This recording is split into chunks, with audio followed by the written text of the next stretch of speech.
엄마 살려주세요. 깊은 밤, 네온사인이 깜빡이는 뒷골목. 한 소녀가 조폭 사무실 문을 박차고 들어와 행동대장의 발치에 무릎을 꿇었습니다. 부하들이 소녀를 끌어내려는 순간 행동대장의 손이 공중에서 멈췄습니다. 그의 눈빛이 흔들렸습니다. 입술이 떨렸습니다. 숨이 막혔습니다. 오늘의 주인공은 조직 행동대장으로 불리는 강철호. 그는 이 지역에서 누구도 함부로 건드릴 수 없는 인물이었습니다. 냉철하고 잔혹하고 감정이라고는 찾아볼 수 없는 남자. 철호는 평생 단 한 번도 누군가를 위해 눈물 흘린 적이 없었습니다. 그에게 세상은 그저 살아남아야 하는 전쟁터였고 사람들은 이용하거나 제거해야 할 대상일 뿐이었죠. 부하들은 그를 두려워했고 경쟁 조직은 그의 이름만 들어도 피했으며 경찰조차 함부로 건드리지 못했습니다. 철호는 그런 삶이 당연하다고 여겼습니다. 양육강식, 힘이 곧 정의. 그는 그렇게 믿으며 살아왔습니다. 철호의 하루는 항상 똑같았습니다. 아침에 일어나면 부하들의 보고를 받고 낮에는 구역을 돌며 돈을 걷고 밤에는 사무실에서 다음날 일정을 계획했습니다. 그 사이사이 폭력과 협박, 때로는 살인까지 철호에게는 일상이었습니다. 그는 자신이 걷는 길이 지옥으로 가는 길이라는 것을 알고 있었습니다. 하지만 이미 너무 깊이 들어와 버렸습니다. 돌이킬 수 없었습니다. 아니, 돌이키고 싶지 않았습니다. 이것이 자신의 운명이라고 스스로를 설득하며 살아왔습니다. 하지만 그런 그에게도 단 하나 평생 지울 수 없는 기억이 있었습니다. 30년 전 고등학교 시절 가난했지만 눈빛만큼은 맑았던 한 여자아이, 서하연. 그녀는 철호가 유일하게 마음을 연 사람이었습니다. 당시 철호는 집안이 극도로 어려웠습니다. 아버지는 술만 마시면 어머니를 때렸고 어머니는 그런 아버지를 피해 집을 나갔습니다. 철호는 혼자 남겨졌습니다. 학교에서도 늘 싸움에 휘말려 있었습니다. 집안 형편 때문에 놀림을 받으면 참지 못하고 주먹을 휘둘렀습니다. 그러면서 점점 학교에서 고립되어 갔습니다. 누구도 그에게 다가오지 않았죠. 아니, 다가올 수 없었습니다. 철호가 만들어 놓은 가시벽 때문에. 하지만 하연은 달랐습니다. 그녀는 철호가 혼자 점심을 먹고 있을 때 용기를 내어 다가왔습니다. 저기 혼자 먹기 심심하지 않아? 나랑 같이 먹을래? 철호는 처음에 무시했습니다. 하지만 하연은 포기하지 않았습니다. 다음 날도 그 다음 날도 하연은 철호 곁에 앉았습니다. 그리고 어느 날 하연이 자신의 도시락 반찬을 내밀었습니다. 철호야, 이거 먹어. 우리 엄마가 많이 싸주셨어. 나 혼자 먹기엔 너무 많아. 철호는 거절하려 했지만 하연의 따뜻한 미소 앞에서 결국 마음을 열었습니다. 그렇게 둘은 가까워졌습니다. 하연은 철호의 이야기를 들어주었습니다. 집안 이야기, 아버지 이야기, 혼자 살아가는 이야기. 하연은 판단하지 않았습니다. 비난하지도 않았습니다. 그저 조용히 들어주고 따뜻하게 안아주었습니다. 철호야, 넌 나쁜 애가 아니야. 그냥 세상이 너를 힘들게 만든 것뿐이야. 넌 마음이 따뜻한 애야. 나는 알아. 그 말이 철호의 가슴 깊이 새겨졌습니다.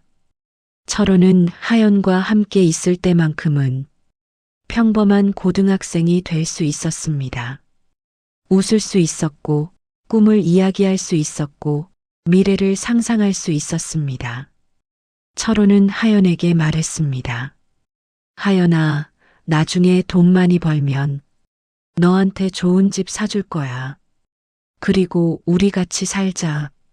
하연은 웃으며 대답했습니다. 응, 좋아. 그런데 철호야, 돈은 많이 없어도 괜찮아. 그냥 우리 행복하게만 살면 돼. 하지만 현실은 달랐습니다. 고등학교를 졸업할 무렵 철호는 극심한 가난에 시달렸습니다. 전기도 끊기고 수도도 끊기고 먹을 것도 없었습니다. 그때 철호에게 손을 내민 것이 바로 조직이었습니다. 우리랑 일하면 돈 많이 벌 수 있어. 고생 안 해도 돼. 철호는 유혹에 넘어갔습니다. 아니, 다른 선택지가 없었습니다. 하연은 그 소식을 듣고 눈물을 흘리며 철호를 말렸습니다. 철호야, 제발 그러지 마. 그 길로 가면 안 돼. 넌 그런 사람이 아니야. 우리 다른 방법 찾아보자. 응?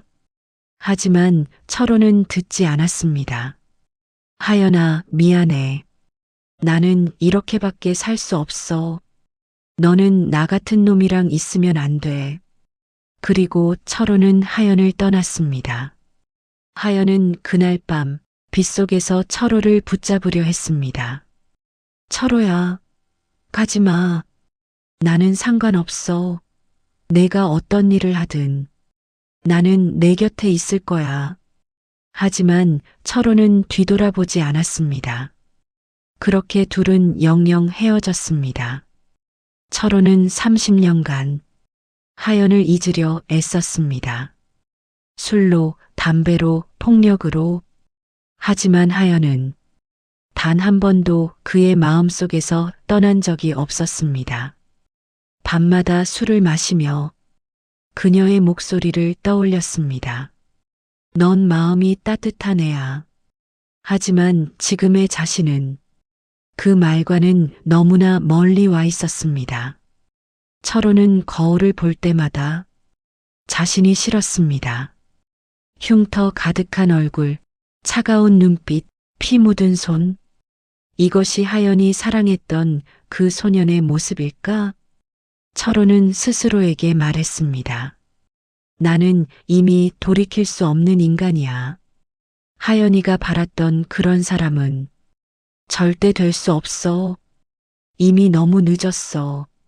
그날 밤 철호는 부하들과 회의를 마치려던 참이었습니다.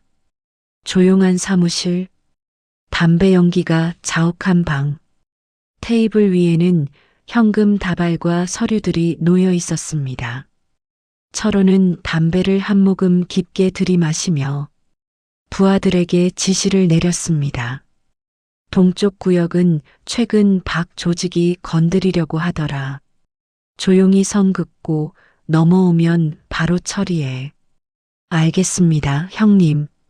그리고 서쪽 유흥가 상납금 확인했나? 네, 이번 달도 문제없이 들어왔습니다. 철호는 고개를 끄덕이며 다음 담배에 불을 붙였습니다. 평범한 밤이었습니다. 30년간 반복해온 그런 평범한 밤. 하지만 그날 밤은 달랐습니다. 부하들이 고개를 끄덕이던 그때였습니다. 쾅! 문이 거칠게 열리며 작은 소녀 하나가 뛰어들어왔습니다. 초등학생쯤 되어 보이는 아이. 교복이 젖어 있고 얼굴은 눈물과 빗물로 범벅이 되어 있었습니다. 숨을 헐떡이며 눈물을 뚝뚝 흘리며 철호를 향해 달려왔습니다. 부하들이 황급히 자리에서 일어났습니다. 여기가 어디라고 함부로. 누가 애를 들여보낸 거야. 문 지키던 놈들 뭐 하는 거야. 하지만 소녀는 멈추지 않았습니다. 그녀는 철호의 바지자락을 붙잡고 바닥에 무릎을 꿇으며 애원했습니다. 제발 도와주세요. 우리 엄마 잡혀갔어요. 나쁜 사람들한테 잡혀갔어요. 철호는 담배를 입에 문 채 소녀를 내려다봤습니다. 부하 하나가 소녀를 끌어내려 했습니다. 형님, 제가 처리하겠습니다.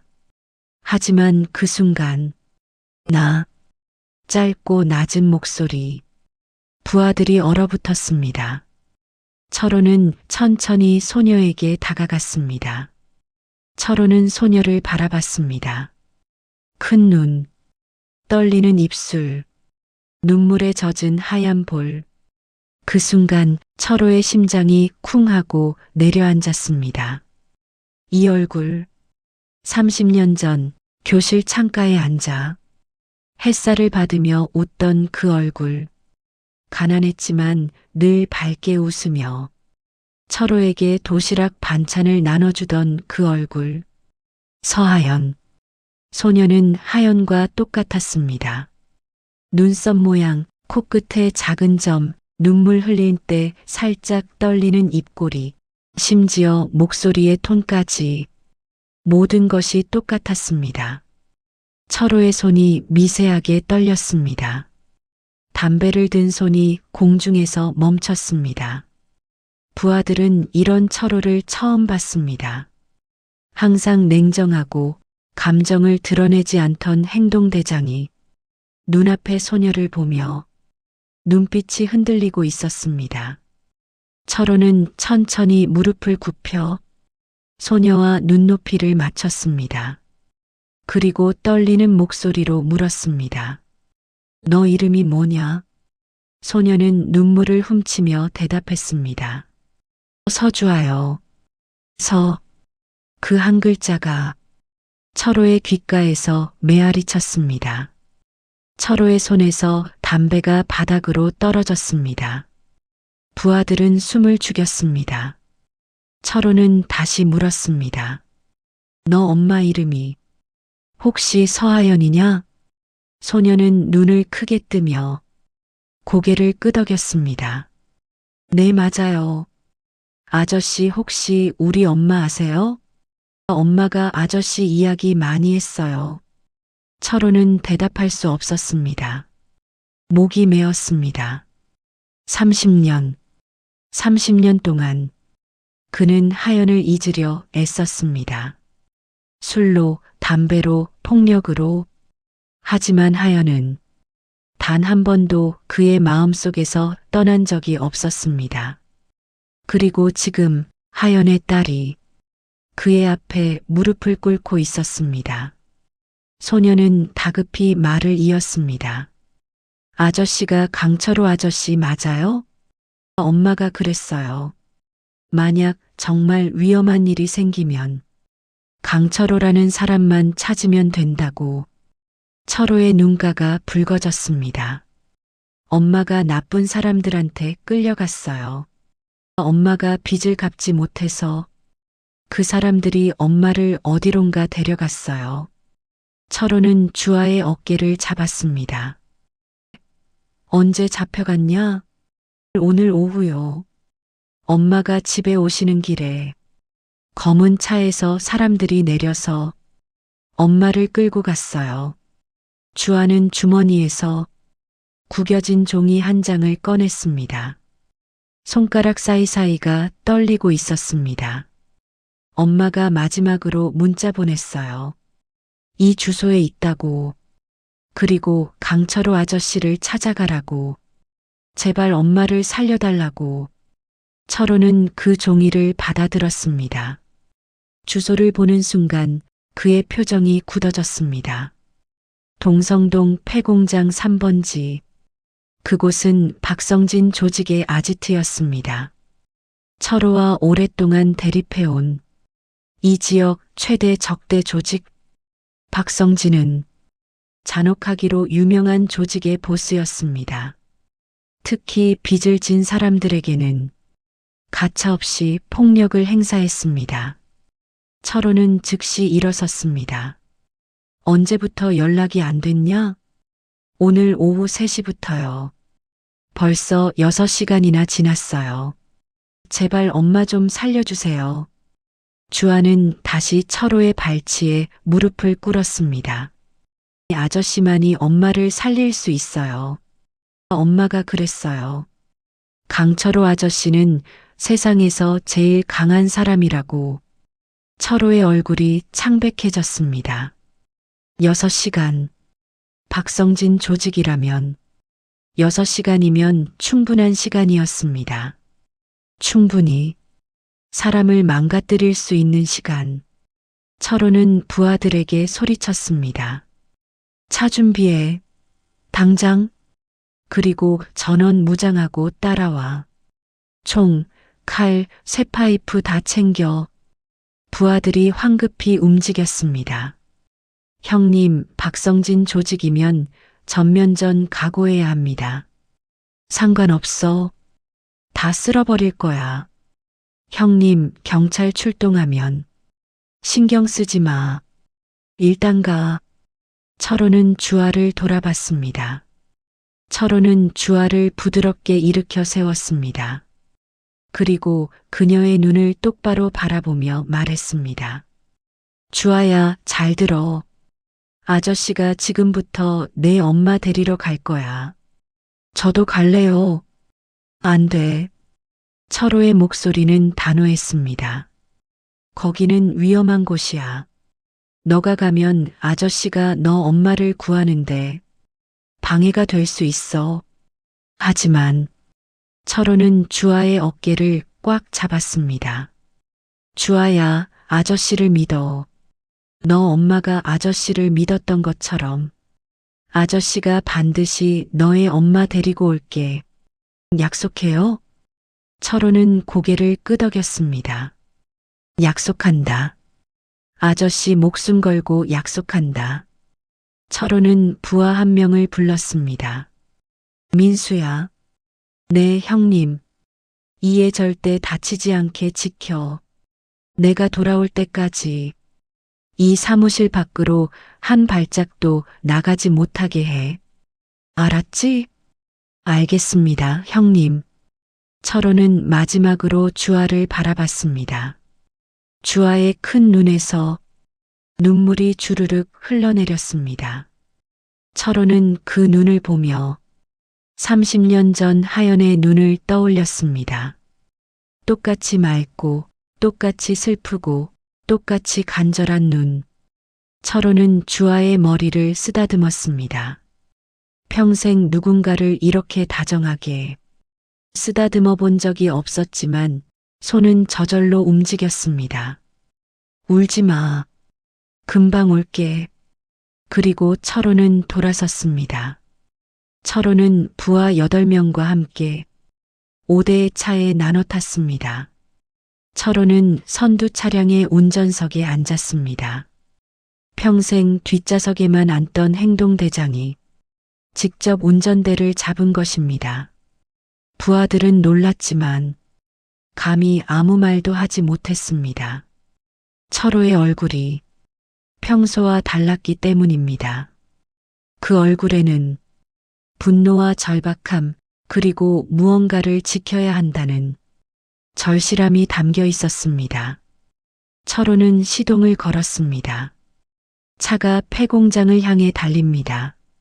밤거리, 빗소리, 와이퍼가 빗물을 쓸어내는 소리. 철호는 핸들을 꽉 쥔 채 악셀을 밟았습니다. 신호등이 바뀌려는 순간에도 그는 속도를 줄이지 않았습니다. 30년 만에 그의 심장이 이렇게 빠르게 뛰었습니다. 조수석에 앉은 부하가 조심스럽게 말했습니다. 형님, 그 여자가 형님한테 특별한 사람입니까? 철호는 대답하지 않았습니다. 그저 도로만 바라보며 더 세게 악셀을 밟았습니다. 부하는 더 이상 묻지 않았습니다. 차 안은 다시 침묵이 흘렀습니다. 철호의 머릿속에는 온통 하연의 모습뿐이었습니다.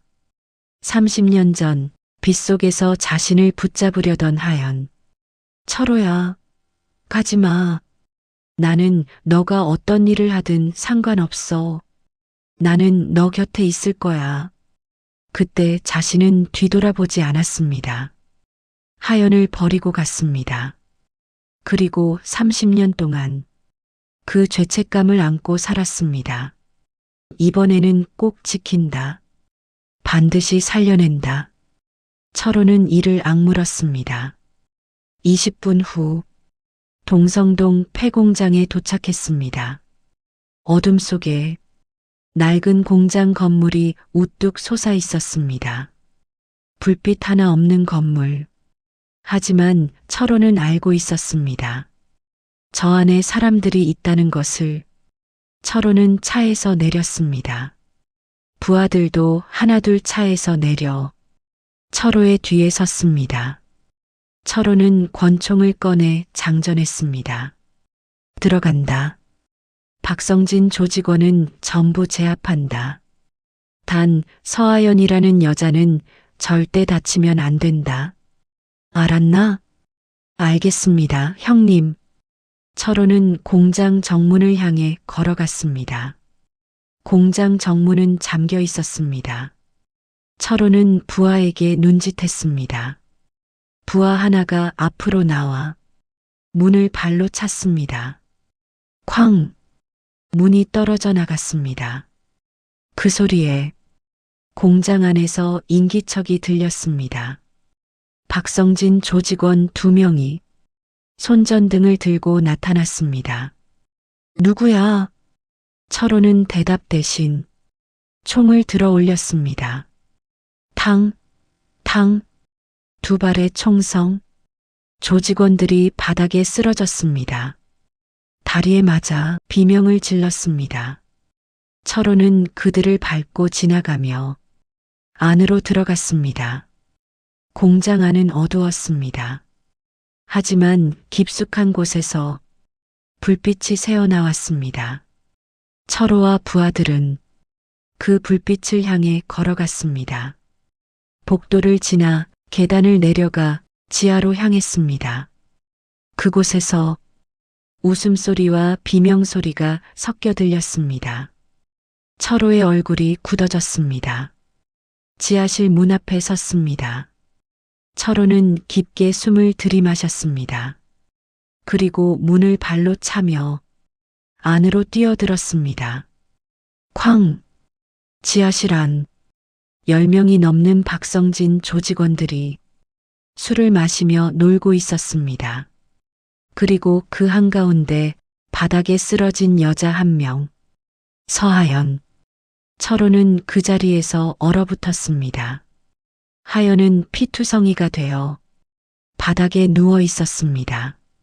얼굴은 멍투성이었고 옷은 찢어져 있었고 숨을 쉬지 않았습니다.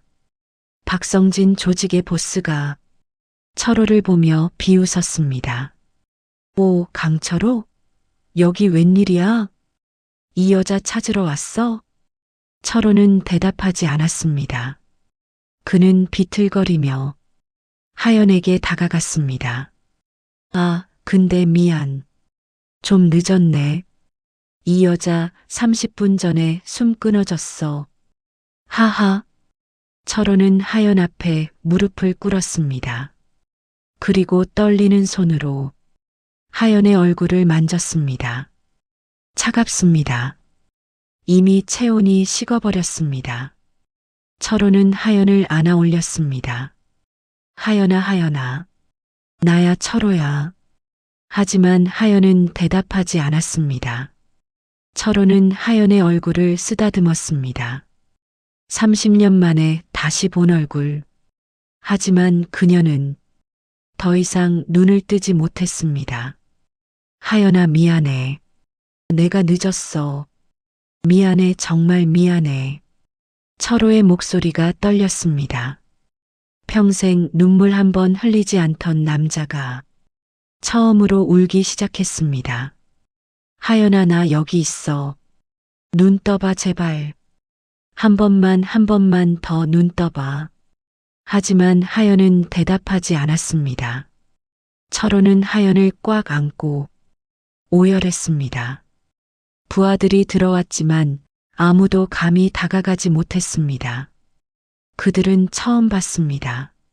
무적의 행동대장 강철호가 한 여자를 안고 아이처럼 울고 있는 모습을 박성진이 다시 비웃었습니다. 강철호, 울지 마. 여자 하나 죽은 거 가지고 그러면 쓰나? 다른 여자 찾으면 되잖아. 하하. 그 순간 철호의 울음이 멈췄습니다. 그는 천천히 하연을 바닥에 눕히고 일어섰습니다. 얼굴에는 눈물이 가득했지만 눈빛만큼은 얼어붙어 있었습니다. 철호는 총을 집어들었습니다. 너희들 다 죽는다. 박성진이 웃음을 멈췄습니다. 뭐? 한 놈도 살려두지 않는다. 철호는 총을 들어 올렸습니다. 탕, 탕, 탕. 총성이 울렸습니다. 박성진 조직원 3명이 바닥에 쓰러졌습니다. 나머지 조직원들이 무기를 들고 덤벼들었습니다. 하지만 철호의 부하들도 동시에 움직였습니다. 지하실 안은 순식간에 전쟁터가 되었습니다. 총성, 비명, 욕설이 뒤섞였습니다. 철호는 미친 듯이 박성진 조직원들을 제압했습니다. 총알이 떨어지자 쇠파이프를 들었습니다. 그리고 눈앞의 모든 것을 부숴버렸습니다. 사람이든 물건이든 분노, 30년간 쌓인 죄책감, 후회, 그리움이 분노로 폭발했습니다. 10분 후 지하실 바닥에는 박성진 조직원들이 쓰러져 있었습니다. 죽은 자도 있고 다친 자도 있었습니다. 철호는 피투성이가 되어 박성진 앞에 섰습니다. 박성진은 벽에 기대 두려움에 떨고 있었습니다. 강철호 진정해. 우리 대화로 풀 수 있잖아. 철호는 대답 대신 박성진의 멱살을 잡았습니다. 왜 죽였냐? 왜 그 여자를 죽였냐? 그냥 빚 못 갚아서. 그리고 좀 놀다가. 철호의 주먹이 박성진의 얼굴을 강타했습니다. 좀 놀다가 또 한 번. 빚 못 갚아서 또 한 번. 철호의 주먹이 멈추지 않았습니다. 부하들이 말렸습니다. 형님, 그만하세요. 죽습니다. 형님, 경찰 올 수 있습니다. 하지만 철호는 멈추지 않았습니다. 결국 박성진은 의식을 잃고 바닥에 쓰러졌습니다. 철호는 피 묻은 주먹을 보며 숨을 헐떡였습니다. 그리고 다시 하연에게 돌아갔습니다. 새벽 4시 철호는 하연의 시신을 차에 싣고 사무실로 돌아왔습니다. 주아는 의자에 앉아 잠들지 못하고 기다리고 있었습니다. 철호를 본 주아는 벌떡 일어났습니다. 아저씨, 엄마는요? 철호는 대답할 수 없었습니다. 그는 그 자리에 무릎을 꿇고 주아를 바라봤습니다. 피 묻은 얼굴로 주아야 미안해. 아저씨가 늦었어. 주아는 그 말의 의미를 즉시 이해했습니다. 아니야. 엄마. 주아는 철호를 밀쳐내고 밖으로 뛰어나갔습니다. 차 앞에 서서 뒷좌석을 들여다봤습니다. 그곳에는 흰 천으로 덮인 하연이 누워 있었습니다. 주아는 차 문을 열고 하연에게 매달렸습니다. 엄마, 일어나. 제발 일어나. 엄마. 철호는 주아를 뒤에서 안았습니다. 미안해, 정말 미안해. 아저씨가 더 빨리 갔어야 했는데.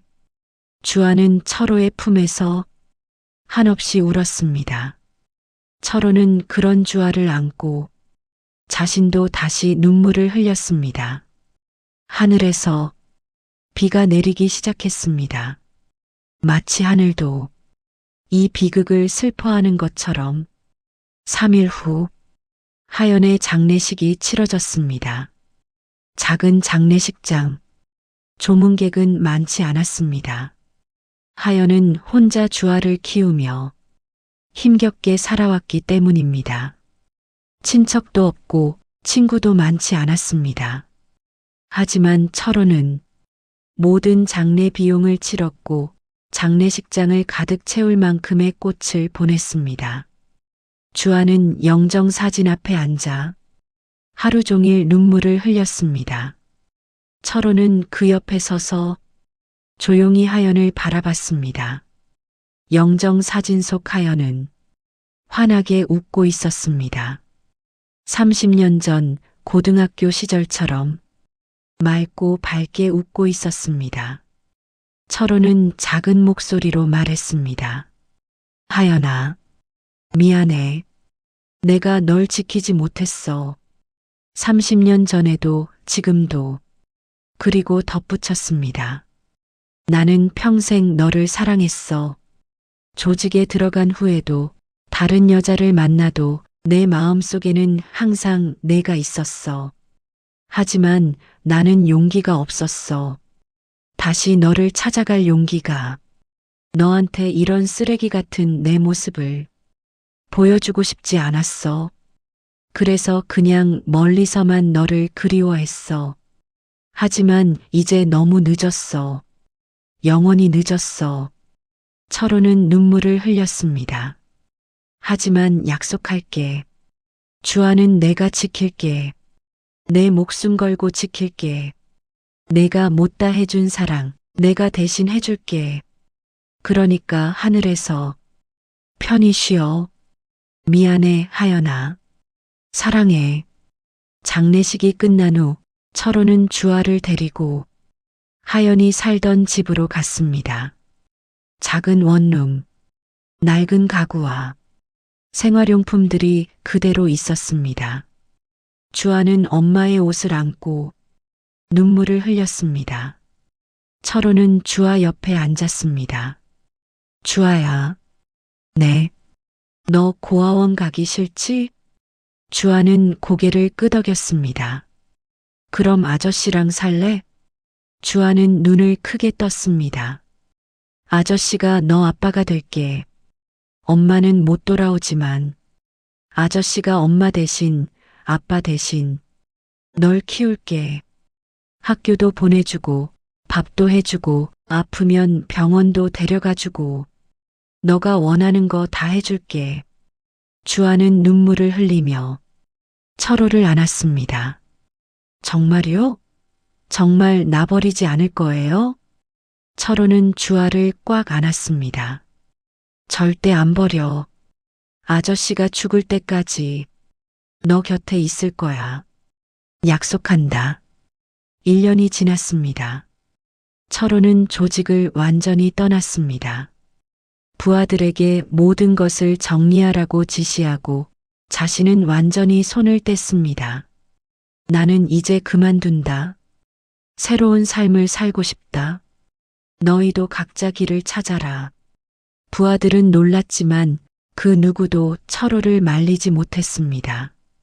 철호의 눈빛이 진심이라는 것을 알았기 때문입니다.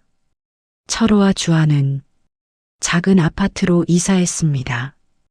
2인실 아파트, 깨끗하고 따뜻한 집. 주아는 처음으로 자신만의 방을 가졌습니다. 철호는 작은 식당을 차렸습니다. 하연이네 식당이라는 이름으로 메뉴는 간단했습니다. 김치찌개, 된장찌개, 제육볶음, 하연이 좋아하던 음식들. 매일 아침 5시에 일어나 장을 보고 6시부터 음식을 준비하고 7시에 주아를 깨워 아침을 먹이고 8시에 주아를 학교에 데려다 주고 9시에 식당 문을 열었습니다. 처음에는 모든 것이 서툴렀습니다. 평생 주먹으로만 살아온 남자가 요리를 한다는 것은 쉬운 일이 아니었습니다. 칼질도 서툴렀고 불 조절도 어려웠고 간도 맞추기 힘들었습니다. 하지만 철호는 포기하지 않았습니다. 인터넷으로 요리법을 검색하고 유튜브로 영상을 보고 매일매일 연습했습니다. 처음 한 달은 손님이 거의 없었습니다. 하루에 한두 명 오면 다행이었습니다. 하지만 철호는 포기하지 않았습니다. 정성껏 음식을 만들고 친절하게 손님을 대했습니다. 그러자 조금씩 입소문이 났습니다. 저기 식당 주인 엄청 친절하더라. 음식도 맛있고 가격도 저렴해. 손님이 하나둘 늘어나기 시작했습니다. 주아는 학교가 끝나면 매일 식당으로 왔습니다. 숙제를 하거나 손님들에게 물을 날랐습니다. 처음에는 말이 없던 주아도 점점 밝아졌습니다. 철호는 주아에게 아빠가 되는 법을 배워갔습니다. 아침에 주아를 깨우는 것, 도시락을 싸주는 것, 숙제를 봐주는 것, 밤에 책을 읽어주는 것, 모든 것이 처음이었습니다. 어느 날 주아가 학교에서 시험 점수가 낮게 나왔습니다. 주아는 울면서 철호에게 시험지를 보여줬습니다. 아빠 미안해. 나 공부 못해서. 철호는 시험지를 보며 생각했습니다. 어떻게 반응해야 하지? 화를 내야 하나? 아니면 위로해야 하나? 그때 하연의 목소리가 귓가에 들렸습니다. 철호야, 넌 마음이 따뜻한 애야. 철호는 주아를 안았습니다. 괜찮아. 다음에 잘하면 돼. 아빠가 가르쳐 줄게. 주아는 눈물을 닦으며 고개를 끄덕였습니다. 그날부터 철호는 밤마다 주아와 함께 공부를 했습니다. 수학, 국어, 영어. 철호도 공부한 지 오래되어 많이 잊어버렸지만 주아와 함께 다시 배워갔습니다. 어느 날 주아가 말했습니다. 아빠, 나 오늘 학교에서 친구 생겼어. 철호는 환하게 웃었습니다. 그래, 잘 됐다. 그 친구 이름이 뭐야? 은지야. 은지가 나한테 같이 놀자고 했어. 철호는 주아의 머리를 쓰다듬었습니다. 다행이다. 주아야, 친구 많이 사귀어. 그게 제일 중요한 거야. 2년이 지났습니다. 어느 날 주아가 엄마의 유품을 정리하다가 서랍 깊숙한 곳에서 봉투 하나를 발견했습니다. 겉면에는 이렇게 적혀 있었습니다. 주아에게. 주아는 떨리는 손으로 봉투를 열었습니다. 그리고 철호를 불렀습니다. 아빠, 이거 엄마가 나한테 쓴 편지인 것 같아. 철호는 식당 일을 멈추고 주아 옆에 앉았습니다. 읽어볼까? 주아는 고개를 끄덕였습니다. 두 사람은 함께 편지를 펼쳤습니다. 사랑하는 내 딸 주아에게 이 편지를 읽고 있다면 엄마는 아마 곁에 없을 거야. 주아야, 미안해. 엄마가 너를 잘 지키지 못했어. 엄마는 항상 부족한 엄마였지? 좋은 옷도 못 사주고, 맛있는 것도 많이 못 해주고, 여행도 못 데려가주고.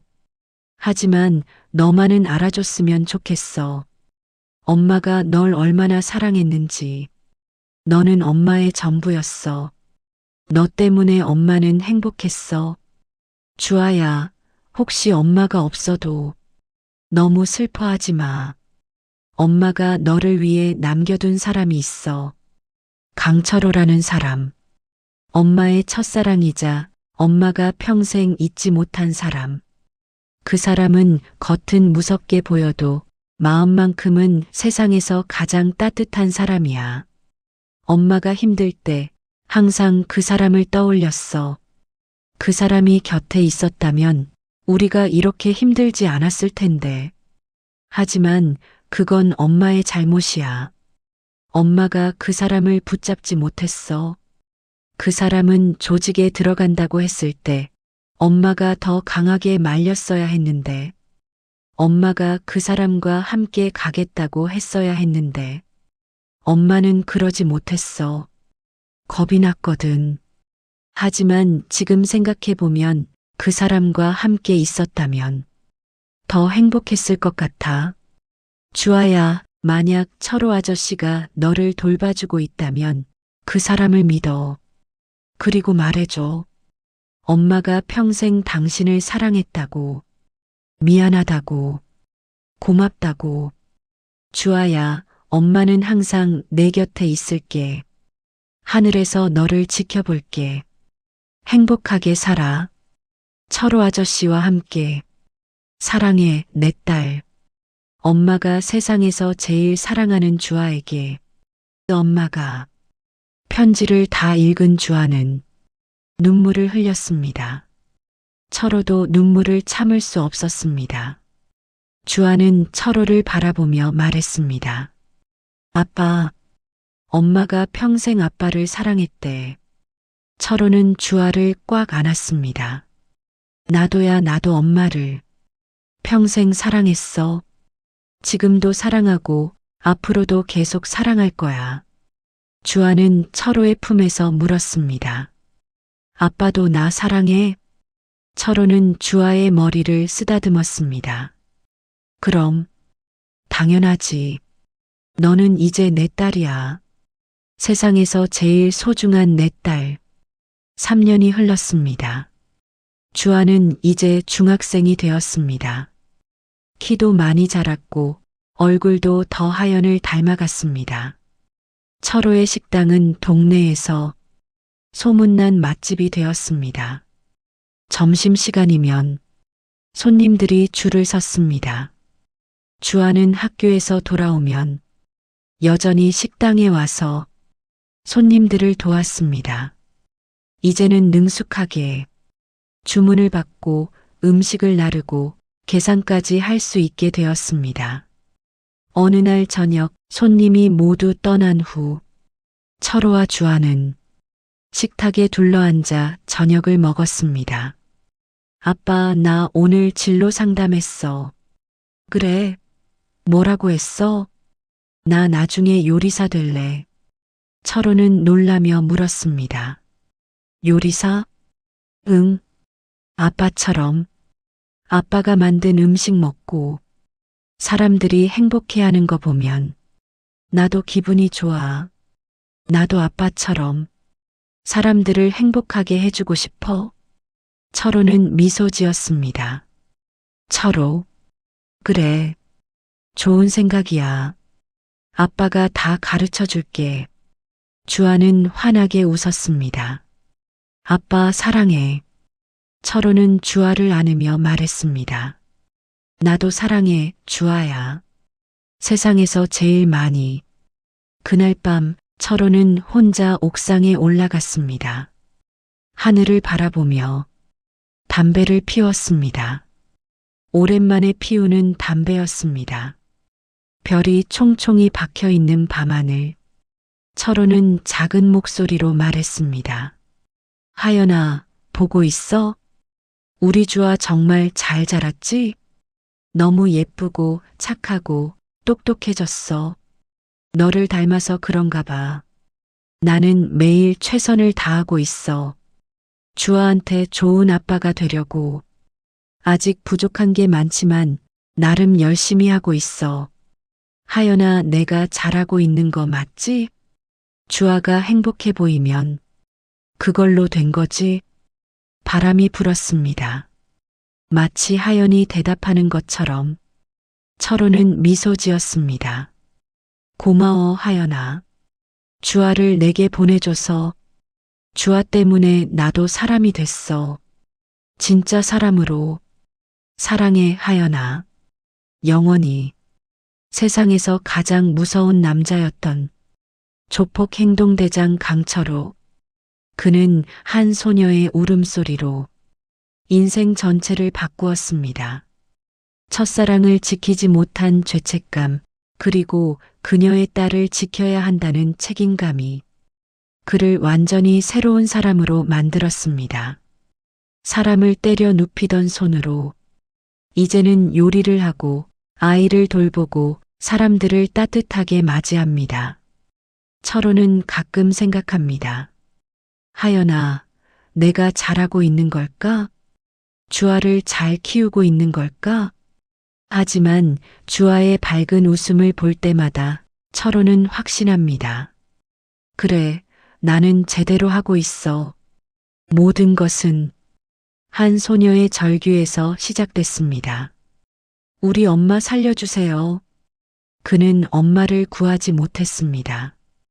그 사실이 평생 가슴에 남아 아픔으로, 후회로, 죄책감으로 그를 괴롭힐 것입니다. 하지만 그 대신 딸을 지키고 키우고 사랑하며 자신도 구원받았습니다. 때로는 한 사람을 지키는 것이 자신을 구하는 길이 됩니다. 때로는 과거의 실수를 만회할 수 없지만 미래를 바꿀 수는 있습니다. 철호는 그 진실을 온몸으로 깨달았습니다. 지금 이 순간에도 철호는 식당에서 주아와 함께 평범하지만 행복한 하루를 살아가고 있습니다. 그의 얼굴에는 30년 전 고등학교 시절 하연이 보았던 그 따뜻한 미소가 다시 피어나고 있습니다. 그리고 하늘 어딘가에서 하연이 미소 지으며 두 사람을 지켜보고 있을 것입니다. 고마워, 철호야. 우리 딸 잘 부탁해. 철호는 하늘을 바라보며 속삭입니다. 걱정 마, 하연아. 내가 평생 지킬게.